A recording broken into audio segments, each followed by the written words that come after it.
সুপ্রিয় দর্শক, স্বাগতম জানাচ্ছি সর্বশেষ আপডেট বাংলা সংবাদে। শুরুতেই জানিয়ে দেব সংবাদ শিরোনাম, এরপর থাকছে বিস্তারিত। শুরুতেই জানিয়ে দেব, এবার দেশে ফিরতে হবে, দলের নেতাদের ইঙ্গিতপূর্ণ বার্তা, তারেককে নিয়ে কী বললেন হাসিনা, বিস্তারিত থাকছে প্রতিবেদনে। এদিকে তেল দে, বিদ্যুৎ দে, নাইলে গদি ছাইরা দে স্লোগানে উত্তাল সারা দেশ, বিস্তারিত থাকছে প্রতিবেদনে।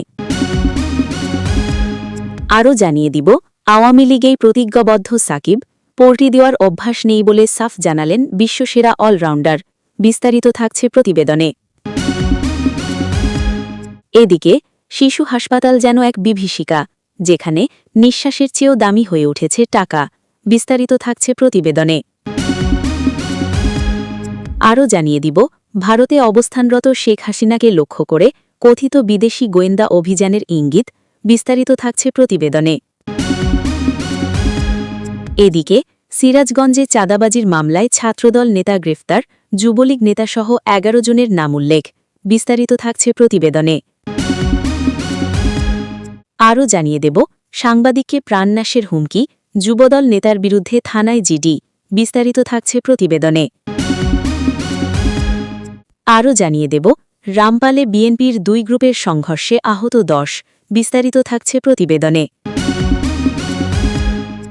এদিকে পানছড়িতে বিএনপি কর্মীদের বিরুদ্ধে জামায়াত নেতাদের ওপর হামলার অভিযোগ, বিস্তারিত থাকছে প্রতিবেদনে। এবং সর্বশেষ জানিয়ে দিব, চট্টগ্রামে গোপন বৈঠক থেকে নিষিদ্ধ ছাত্রলীগ যুবলীগের ১৪ নেতাকর্মী আটক, বিস্তারিত থাকছে প্রতিবেদনে। সুপ্রিয় দর্শক, এতক্ষণ শুনছিলেন সংবাদ শিরোনাম, এবারে শুনবেন বিস্তারিত। তার আগে ভিডিওটি ভালো লাগলে এবং সর্বশেষ আপডেট নিউজ পেতে চ্যানেলটি সাবস্ক্রাইব করুন। ধন্যবাদ। বাংলাদেশের নির্বাচন পরবর্তী পরিস্থিতি এবং আওয়ামী লীগের ভবিষ্যৎ কর্মপন্থা নিয়ে দলীয় ওয়ার্কিং কমিটির বৈঠকে গুরুত্বপূর্ণ বার্তা দিলেন শেখ হাসিনা। দিল্লি থেকে ভার্চুয়াল মাধ্যমে যুক্ত হয়ে তিনি নেতাদের দেশে ফেরার প্রস্তুতি নিতে এবং রাজনৈতিকভাবে সক্রিয় হওয়ার আহ্বান জানান। একই সঙ্গে নির্বাচনের বৈধতা, আন্তর্জাতিক প্রতিক্রিয়া এবং দলের উপর জারি থাকা নিষেধাজ্ঞা নিয়েও স্পষ্ট অবস্থান তুলে ধরেন তিনি, যার জেরে রাজনৈতিক মহলে নতুন করে জল্পনা তৈরি হয়েছে। সভায় শেখ হাসিনা নেতাদের উদ্দেশ্যে বলেন, মানসিক এবং অন্যান্য প্রস্তুতি নিন, এবার সবাইকে দেশে ফিরতে হবে এবং মাঠে নামতে হবে। তার সভাপতিত্বে অনুষ্ঠিত বৈঠকে ওয়ার্কিং কমিটির সদস্যরা বক্তব্য রাখেন। এছাড়াও কয়েকজন গুরুত্বপূর্ণ নেতা যারা কমিটির সদস্য নন, তারাও আলোচনায় অংশ নেন। বৈঠকে বিভিন্ন এলাকার দায়িত্বপ্রাপ্ত নেতারা সংশ্লিষ্ট অঞ্চলের পরিস্থিতি তুলে ধরেন। একাধিক নেতা দাবি করেন, সদ্য সমাপ্ত নির্বাচন ছিল প্রহসন। এ প্রসঙ্গে শেখ হাসিনা দেশি বিদেশি পর্যবেক্ষকদের ভূমিকা নিয়ে প্রশ্ন তোলেন।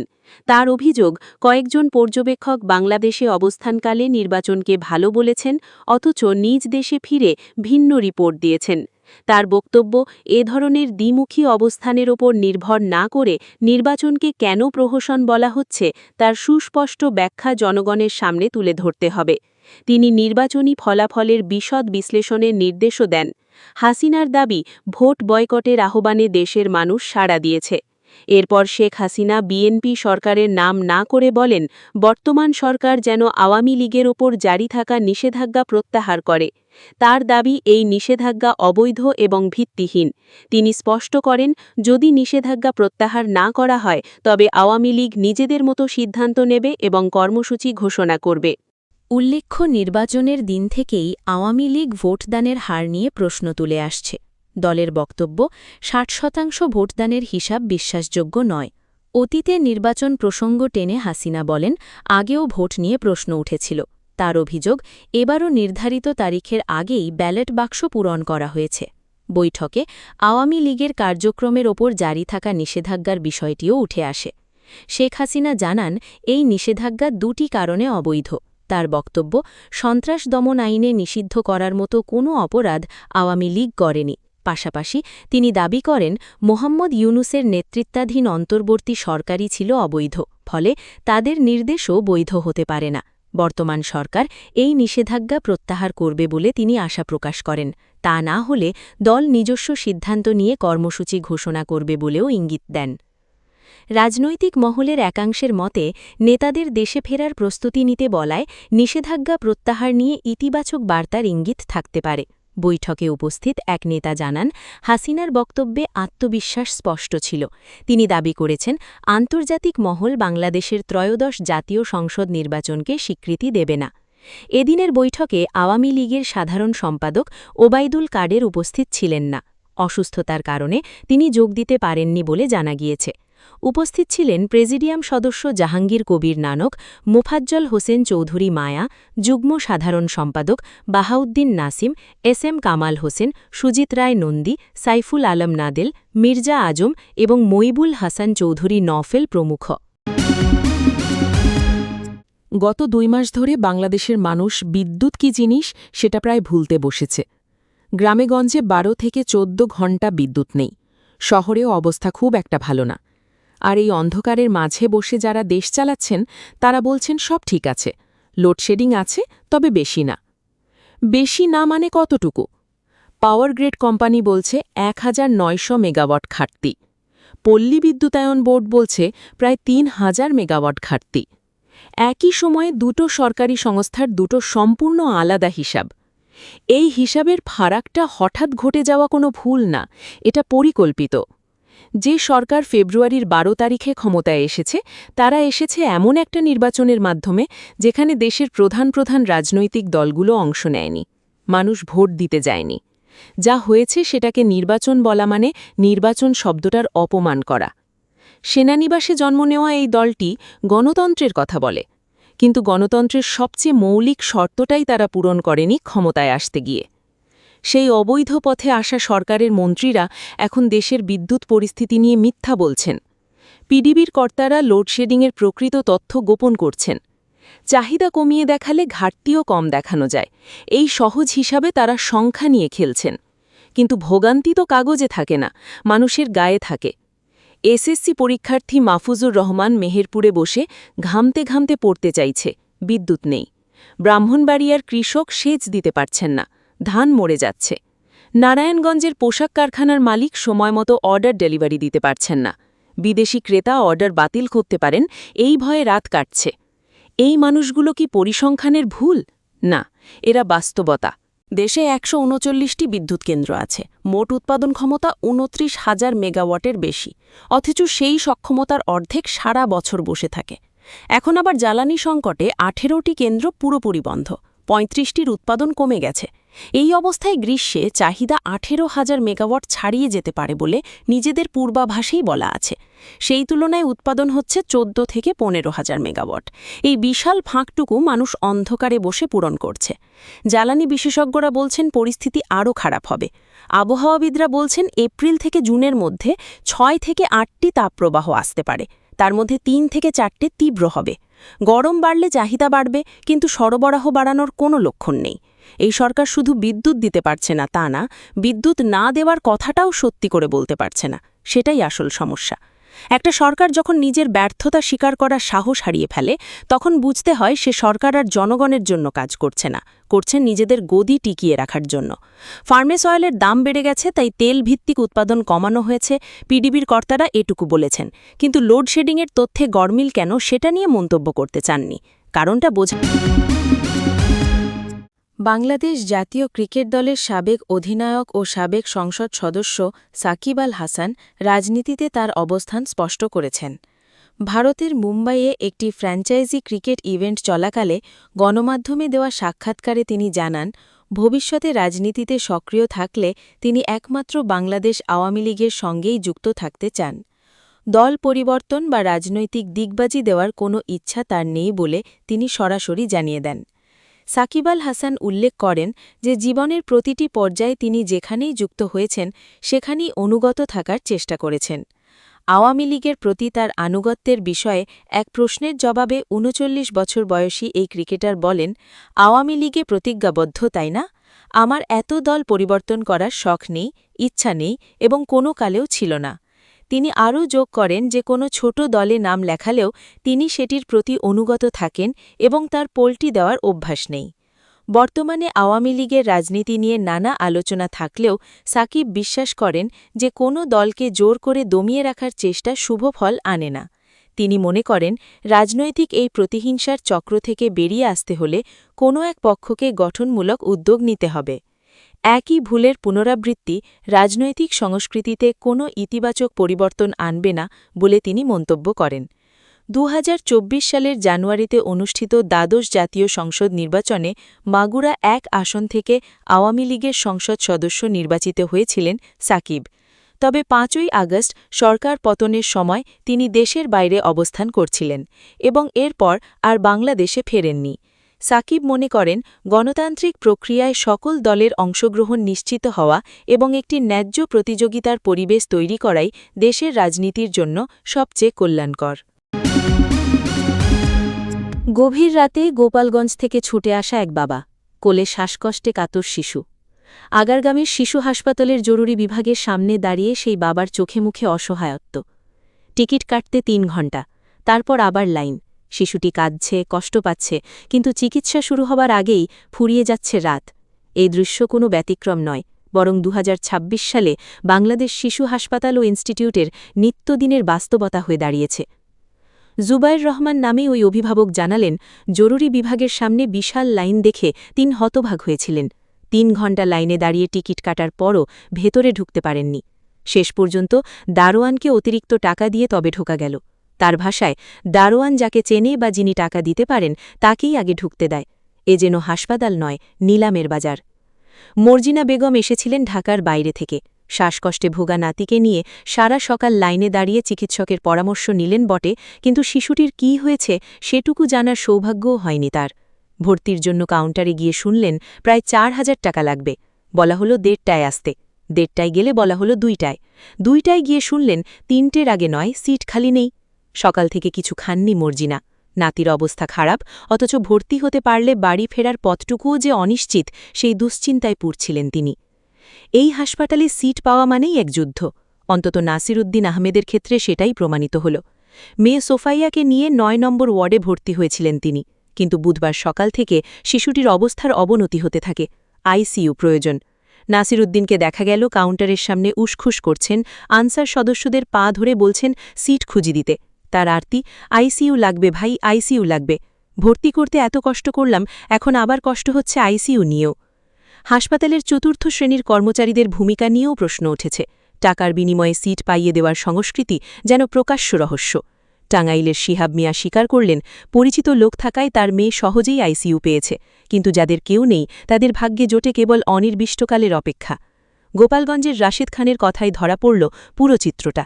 তিনি বললেন, ইমার্জেন্সিতে দাঁড়াতে হয় লাইনে, আবার দেখলাম অনেকেই টাকা দিয়ে চলে যাচ্ছে ভেতরে। তখন মনে হয় এখানের রোগীর চেয়ে টাকার মূল্য বেশি। অসুস্থ সন্তানের কষ্ট, একজন পিতার আরতি, সব যেন ম্লান হয়ে যায় টাকার ঝনঝনির কাছে।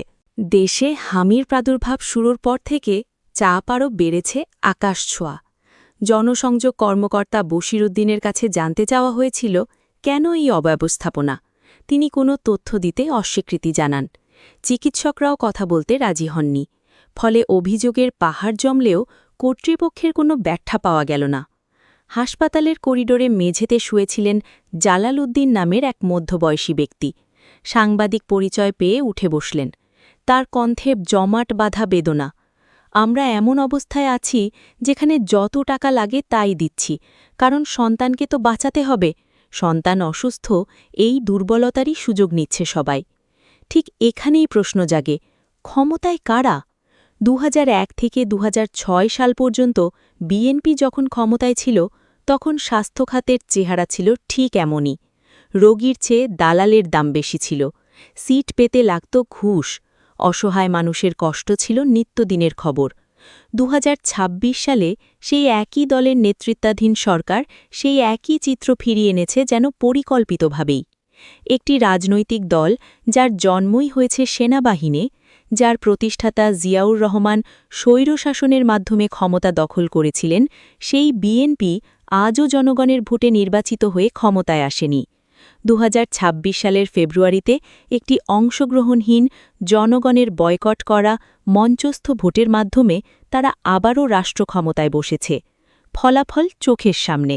হাসপাতালের করিডোরে শুয়ে থাকা বাবারা, অসুস্থ শিশুকোলে ঘণ্টার পর ঘণ্টা দাঁড়িয়ে থাকা মায়েরা, টাকার বিনিময়ে চিকিৎসা কেনার আরতি জানানো অভিভাবকেরা তারই সাক্ষ্য দিচ্ছে।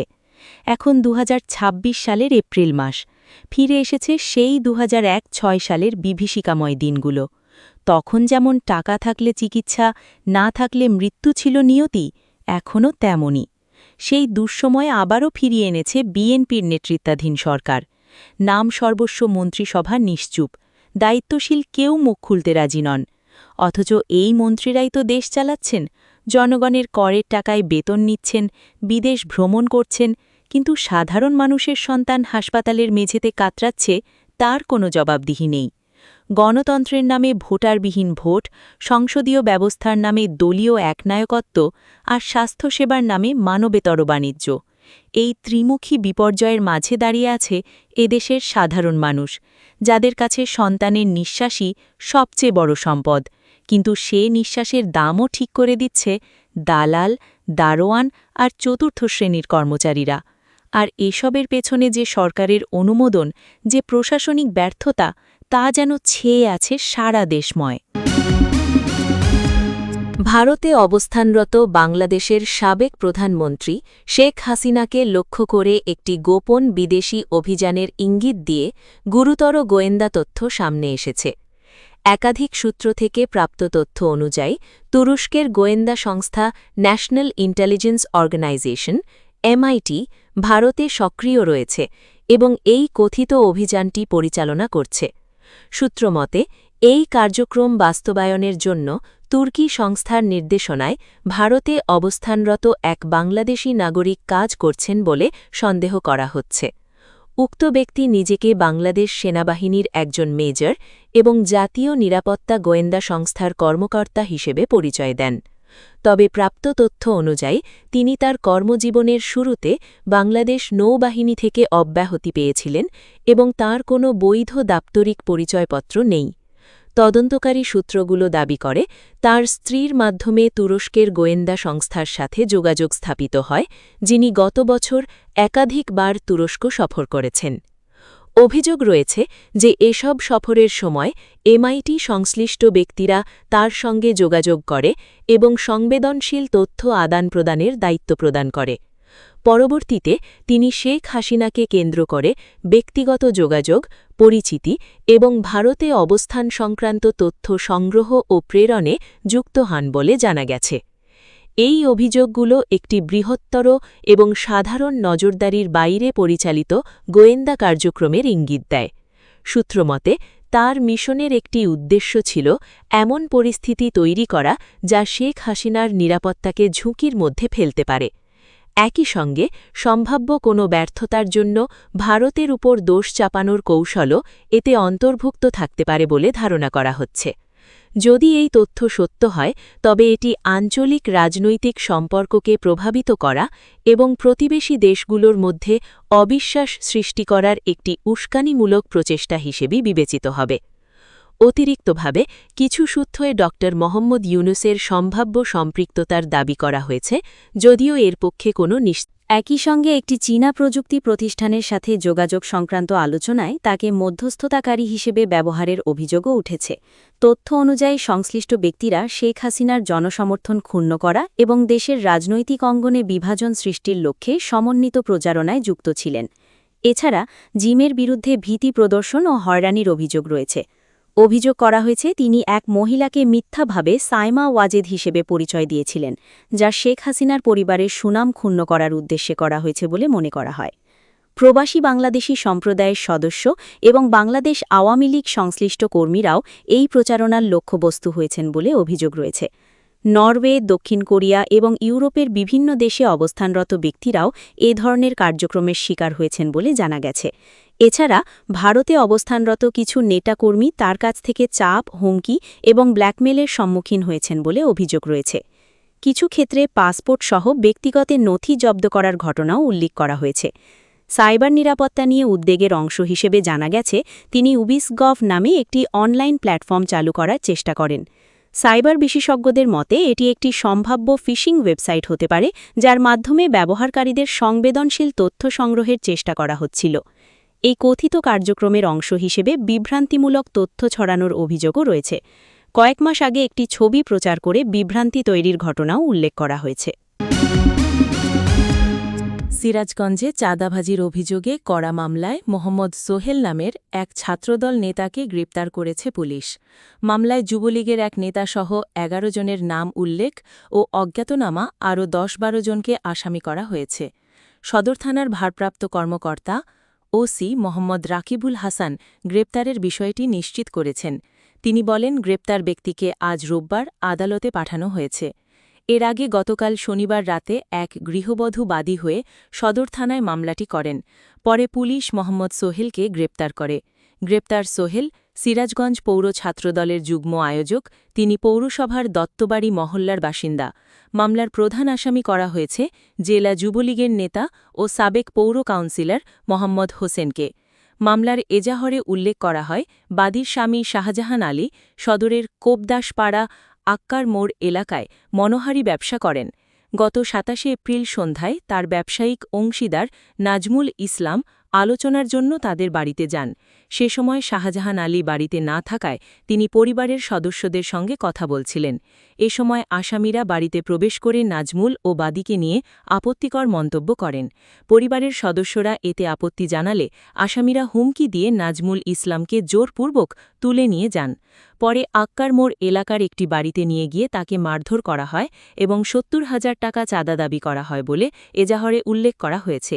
এজাহারে আরও বলা হয়, জীবন রক্ষার জন্য নাজমুল ইসলাম ৫ দিনের মধ্যে টাকা দেওয়ার কথা জানালে তাকে ছেড়ে দেওয়া হয়। এরপর থেকে আসামিরা মোবাইল ফোনে টাকার দাবিতে হুমকি দিয়ে আসছিলেন। এজাহারে আরও বলা হয়, গতকাল সন্ধ্যা ৬:৩০টার দিকে আসামিরা বাদীর বাড়ির সামনে গিয়ে আবারও টাকা দাবি করেন। টাকা দিতে অস্বীকার করলে তারা হুমকি দেন। সিরাজগঞ্জ সদর থানার ওসি মোহাম্মদ রাকিবুল হাসান বলেন, চাঁদাবাজির মামলায় এক ছাত্রদল নেতাকে গ্রেপ্তার করা হয়েছে। তাকে আদালতে পাঠানো হয়েছে। আজ রাতে আদালতে সদর থানার জিআরও এএসআই জুয়েল বলেন, বাদীর কোনো আপত্তি না থাকায় ছাত্রদল নেতা মোহাম্মদ সোহেলকে জামিন দিয়েছেন আদালত। জেলা ছাত্রদলের সভাপতি জুলাইদ হোসেন সবুজ আজকের পত্রিকাকে বলেন, বিষয়টি শুনেছি, বাদীর সঙ্গে এখনও কথা বলতে পারিনি। যদি বিষয়টি সত্য হয় তাহলে। সামাজিক যোগাযোগ মাধ্যম ফেসবুকে দেওয়া পোস্টকে কেন্দ্র করে নোয়াখালীর হাতিয়া উপজেলা যুব দলের সাবেক যুগ্ম আহ্বায়ক জিয়াউর রহমান ওরফে জিয়ার ৩৬ বছরের বিরুদ্ধে এক সাংবাদিককে প্রাণনাশের হুমকি দেওয়ার অভিযোগ উঠেছে। এ ঘটনায় ভুক্তভোগী সাংবাদিক জিয়ার বিরুদ্ধে থানায় সাধারণ ডায়েরি করেছেন। ভুক্তভোগী মোহাম্মদ মামুন উদ্দিন ওরফে মামুন রাফি ২৪ বছর দীর্ঘদিন ধরে নোয়াখালী জেলায় সাংবাদিকতা করছেন। বর্তমানে তিনি দৈনিক প্রতিদিনের কাগজের নোয়াখালী জেলা প্রতিনিধি ও দ্য ঢাকা নিউজের স্টাফ রিপোর্টার হিসেবে কর্মরত। জিডি সূত্রে জানা গেছে, গতকাল শনিবার ২ মে দুপুর ১২:১২টার দিকে চট্টগ্রামের চান্দগাঁও থানাধীন কাপ্তাই রাস্তার মাথায় নিজ বাসায় অবস্থান করছিলেন রাফি। ওই সময় যুবদল নেতা জিয়া তার মোবাইল ফোনে কল করেন। এক পর্যায়ে নোয়াখালী ৬ হাতিয়া আসনের সাবেক সংসদ সদস্য মোহাম্মদ ফজলুল আজিমের মালিকানাধীন আজিম গ্রুপের গার্মেন্টসের শ্রমিকদের বেতন না পাওয়ার বিষয়ে দেওয়া একটি ফেসবুক পোস্টকে কেন্দ্র করে রাফিকে অকথ্য ভাষায় গালিগালাজ করেন এবং প্রাণনাশের হুমকি দেন। ঘটনার পর নিজের নিরাপত্তা নিয়ে শঙ্কিত হয়ে রাফি চট্টগ্রামের চান্দগাঁও থানায় একটি সাধারণ ডায়েরি করেন, জিডি নং ১০৬। ভুক্তভোগী সাংবাদিক বলেন, আমি বর্তমানে চরম নিরাপত্তাহীনতায় ভুগছি। বিষয়টি গুরুত্ব সহকারে আইনগত ব্যবস্থা নেওয়ার জন্য সংশ্লিষ্ট কর্তৃপক্ষের কাছে অনুরোধ জানাচ্ছি। অভিযোগের বিষয়ে জানতে চাইলে জিয়াউর রহমান জিয়া বলেন, ২ দিন আগে সাংবাদিক রাফি তার ফেসবুক পোস্টে আজিম গ্রুপের মালিককে নিয়ে মন্তব্য করেন। তিনি ফেসবুক পোস্টে লেখেন, আজিম গ্রুপের মালিক বিএনপির বিদ্রোহী প্রার্থী হয়ে কোটি কোটি টাকা খরচ করেছেন, এখন শ্রমিকদের বেতন দিতে পারছে না। কেন শ্রমিকদের আন্দোলনের ২ দিন আগে ফেসবুকে এমন একটি পোস্ট দেন, এ বিষয়ে জানতে একাধিকবার আমি তাকে ফোন দিয়েছি। তিনি ফোন রিসিভ করেন নাই। এক পর্যায়ে ফোন রিসিভ করে ফেলে রাখলে তাকে গালমন্দ করি। এ বিষয়ে জানতে চাইলে চান্দগাঁও থানার ভারপ্রাপ্ত কর্মকর্তা মোহাম্মদ নূর হোসেন মামুন বলেন, গতকাল শনিবার সিএমপিতে আজিম গ্রুপের প্রায় ৩,০০০ শ্রমিক রাস্তায় ব্যারিকেড দিয়ে আন্দোলন করেন। শ্রমিকদের আন্দোলন ঘিরে সকাল ১০টা থেকে রাত ১০টা পর্যন্ত ব্যস্ত ছিলাম। জিডির বিষয়টি খোঁজ নিয়ে আইনগত ব্যবস্থা নেওয়া হবে। বাগেরহাটের রামপালে একটি মাছের ঘেরে মাছ ধরা কেন্দ্র করে বিএনপির ২ গ্রুপের সংঘর্ষের ঘটনা ঘটেছে। এতে উভয় পক্ষের অন্তত ১০ জন আহত হয়েছেন। শনিবার রাত ৯টায় উপজেলার ভাগা বাজার এলাকায় এই ঘটনা ঘটে। পরে রামপাল থানা পুলিশ খবর পেয়ে ঘটনাস্থলে গিয়ে পরিস্থিতি নিয়ন্ত্রণে আনে। এ বিষয়ে রামপাল থানার প্রাপ্ত কর্মকর্তা সুব্রত বিশ্বাস জানান, হামলা, মারপিট ও লুটপাটের অভিযোগের বিষয়টি তদন্ত করা হচ্ছে। অফিস ভাঙচুরের ঘটনায় জড়িতদের দ্রুত আইনের আওতায় আনা হবে। এই ঘটনায় কেউ থানায় অভিযোগ করেননি। খাগড়াছড়ির পানছড়ি উপজেলায় জামায়াতে ইসলামের আমির মুহাম্মদ জাকির হোসেন ও উল্টাছড়ি ইউনিয়ন সভাপতি মুহাম্মদ মজনু মিয়ার ওপর হামলার ঘটনা ঘটেছে। উপজেলা বিএনপির সহ-দপ্তর সম্পাদক মুহাম্মদ আলামিনের অনুসারীরা এই হামলা করেছেন বলে অভিযোগ করেছেন আহত জামায়াত নেতারা। দুপুরে পানছড়ি বাজারের জিয়া স্কোয়ার এলাকায় এ ঘটনা ঘটে।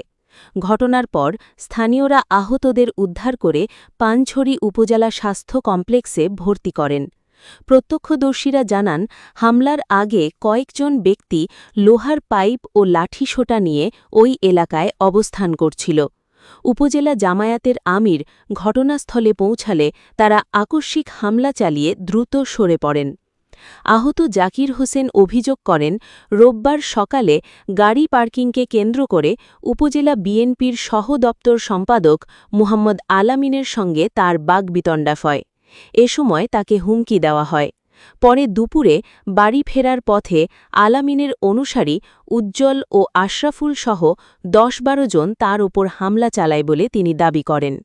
আহত মজনু মিয়া জানান, বাজার থেকে ফেরার পথে ব্রিজপাড় এলাকায় একই ব্যক্তিরা তার ওপর হামলা চালায়। তবে অভিযোগ অস্বীকার করে বিএনপি নেতা আলামিন বলেন, পার্কিং নিয়ে কথা কাটাকাটি হলেও তিনি পরে অন্যত্র চলে যান। হামলার সঙ্গে তার কোনো সম্পৃক্ততা নেই বলে দাবি করেন তিনি। পানছড়ি উপজেলা স্বাস্থ্য কমপ্লেক্সের চিকিৎসক অনুতোষ চাকমা জানান, আহতদের মধ্যে একজনকে উন্নত চিকিৎসার জন্য খাগড়াছড়ি সদর হাসপাতালে পাঠানো হয়েছে। অপরজনের অবস্থা বর্তমানে স্থিতিশীল।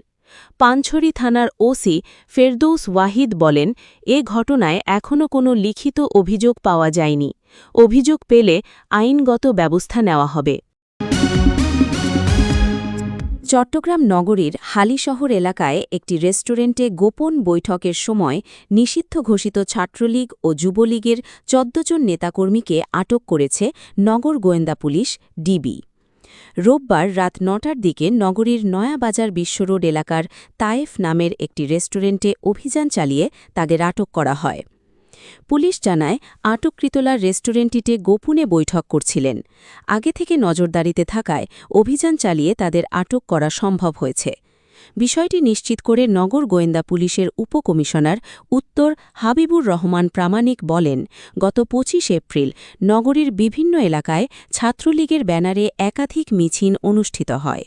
কোতোয়ালি থানার পলো গ্রাউন্ড, পাঁচলাইশ থানার OR নিজাম রোড এবং কর্ণফুলী মার্কেট এলাকায় এসব মিছিল হয়। নিষিদ্ধ সংগঠনের এসব কার্যক্রম আমরা মনিটরিং করছি। এরই ধারাবাহিকতায় গোপন বৈঠকে অভিযান চালিয়ে ১৪ জনকে আটক করা হয়েছে। তাদের সঙ্গে সংশ্লিষ্ট অন্যান্যদের শনাক্ত ও আটকের অভিযান অব্যাহত রয়েছে।